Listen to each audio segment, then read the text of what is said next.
Hi everybody, David Lewis here. So I have a question for you. In your sales process, whether it be in the meet and greet through the service walk or whether you're at your desk negotiating, why do you need to know what the customer thinks their trade is worth?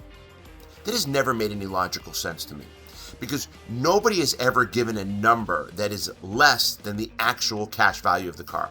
Nobody's ever said, well, I want $20,000 for my car, and when you brought that number to your manager and he or she looked it up and that car was actually worth $23,000, $24,000, $25,000.